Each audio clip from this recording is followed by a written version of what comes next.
ACN news में आपका स्वागत है। मैं हूं गणेश अग्रवाल और आप देख रहे हैं दमोह जिला मुख्यालय पर फुटेरा वार्ड नंबर 2 में नरसिंह मंदिर के पास राम जानकी शाला में श्री शिव महापुराण कथा का आयोजन चल रहा है। 8वें दिवस कथावाचक पंडित विपिन बिहारी दास महाराज ने पति और पत्नी के रिश्ते के महत्व के बारे में बताया। उन्होंने कहा कि माँ गंगा का स्नान और पतिव्रता नारी का दर्शन दोनों में एक ही फल मिलता है। यह बात शास्त्र सम्मत है।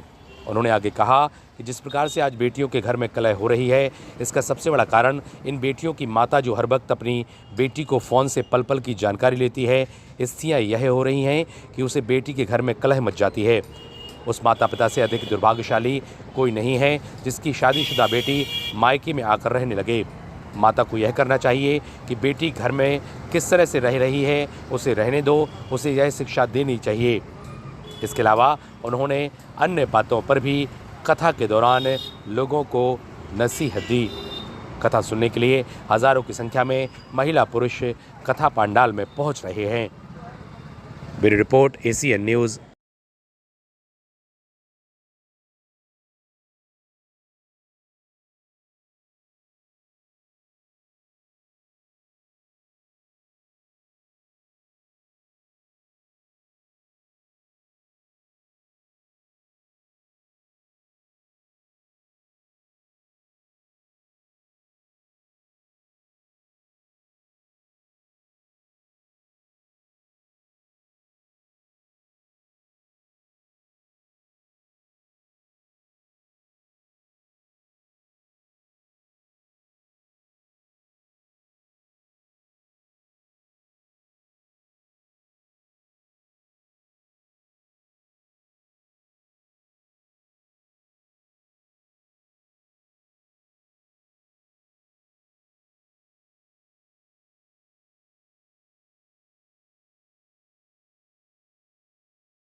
अगर 100% अगर घर फूट रहे हैं तो मैं 99% हाथ मोड़ी की मताई को है।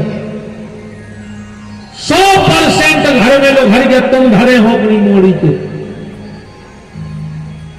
दिन भर फोन पे चिपकी का खा ला, का बना लो, जहर खा लो तो ना तुम खा लो मर जा, हम सुखी हो जाए।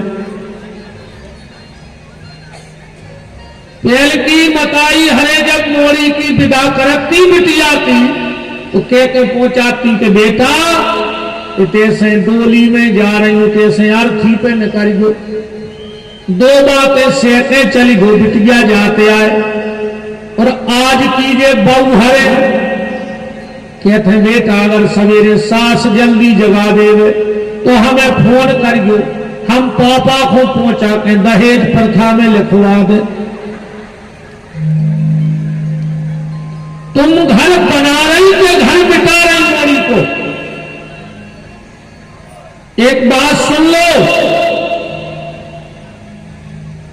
पति के रहते हुए अगर बेटी पति को छोड़ के पिता के घर में रह रही है तो उस माता पिता से दुर्भाग्यशाली दुनिया में कोई नहीं है। उस माँ बाप से दुर्भाग्यशाली दुनिया में कोई नहीं है जो शादी के बाद अपने पति को छोड़ के माँ बाप के घर में रह रही है, क्योंकि शादी के बाद बेटी का घर मायका नहीं होता, उसका ससुराल होता है। तो 2 बातें से वो सिखाओ बेटियों को। आजकल की मम्मी हमें ऐसी शिक्षा दे रही हैं, 2 सहेलियों की भाई शादी, ध्यान से सुनिए आज की बहू हरे का पढ़ा रही। 2 सहेली की भाई शादी, 1 साल बाद 2 ही मिली, एक जा हो गई, एक ऐसी हो गई मेरे को डूबरी। अब 2 ही सहेली बैठी बतिया रही, बोले काय दीदी तुम तो भारी सुखी लग रही, भारी मोटी हो गई। अब कहने लगी बहन तुम तो बिल्कुल ही दूबरी हो गई। बोले दीदी तुम कैसे मोटी हो गई? बोले हमारी मम्मी ने हमें एक उपाय बताओ। तो और 1 साल से वो उपाय हम रोज कर रहे। तुम्हारी मम्मी ने नहीं बताई? बोले नहीं, तुम्हें बता दे। तो वो की मम्मी ने कहा बताओ, वो बता रही, ध्यान से सुन जो असका रही। बोले हमारी मम्मी ने कह रही थी कि जैसे ही ससुरारे पहुंचो सकार उठ बैठ गए, सवेरे तो उठ के जाइयो किचन में, सो जितो दूध धरो हो सो डंका में चढ़ा लीजो। पीछे से सास तुरंत है तो कह कर लगी हत्ता जगन्नत का, तो तुम मुंह बना के सास से कहियो कि कौन हमें बना ले जा रहा है, तुम्हें बोला खोलिया जा रहा है। तो सास कहे तना काजू के समय स्वर डाल ले, सुब्बा कनक के तुम पूरी भर लियो में जितने हुआ डिब्बा में, अच्छो गिलास भर दूध उठियो, कमरा में जाइयो, पति को नहीं देने वो गिलास, पलंग पे रख दियो बगल में, तो पति को जगत जो। और जैसे ही पति उठे 2-3 बातें अच्छी गुस्सा की करी दो, तो पति हो जाए बिल्कुल लाल उठते ही साफ। अब फिर तुम कज्जो के जो दूध पी ले वो तो रहे गुस्सा में। यहां तक लिखा है नो पदास वृताधिकम अन्यथा फलम नास्ति पत्र नर तम ब्रजेत। जो पत्नी पति की आज्ञा के बिना कोई व्रत भी करती है, कोई उपवास भी करती है, तो उस पत्नी को उसका कोई फल नहीं मिलता है।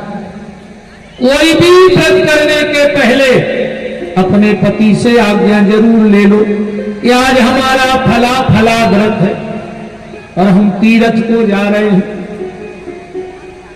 हम आपको एक तीर्थों का फल बताएं, कथा सुनाएं, ध्यान से सुनना। एक गांव में एक गरीब आदमी रहता था, बहुत गरीब था।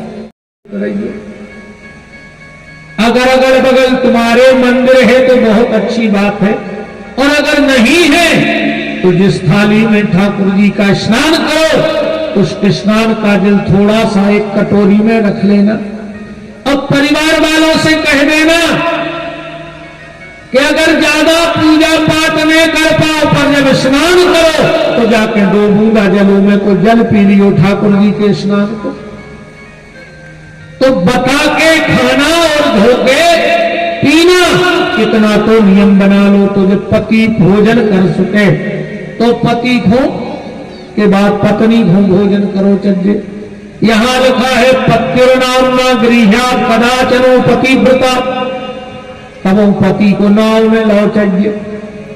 अब ये आजकल की बहन जी हरे तो ऐसे बुलाने लगी जैसे उनके मोड़ी मोड़ा हुआ फैशन चल गया, पत्नी पति को नाव लेने लगी, ऐसे बुला जैसे बाल बच्चे हुए।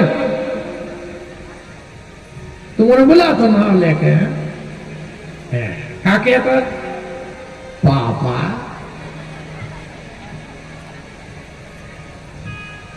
ये मोबाइल में ऐसी तो घड़ियां लगी है, घरवाली बन गई मम्मी। जो खुदाई के थे का मम्मी क्या, तो पीछे बात पूछो चाहिए हाथ धरक के दे अपने हृदय पे, तुमने कहा के घरवाली से अपनी मम्मी। अब हम बाहर से फोन लगाओ, मोनी मोड़ो ने फोन उठा, हेलो पापा, अरे मम्मी कहाँ है? अब वो कह देवे कि हम आई के तुम आई।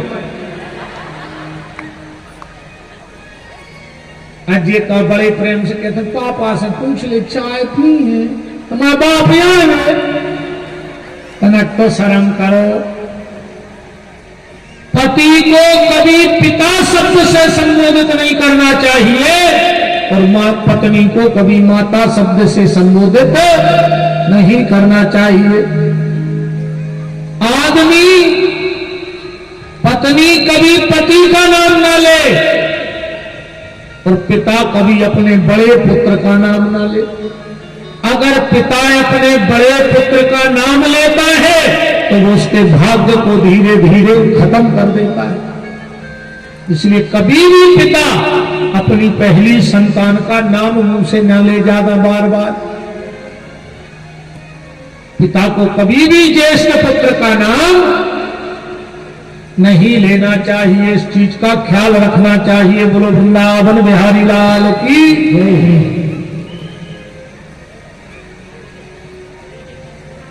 ना गच्छे तीर्थ यात्रा वै तत्या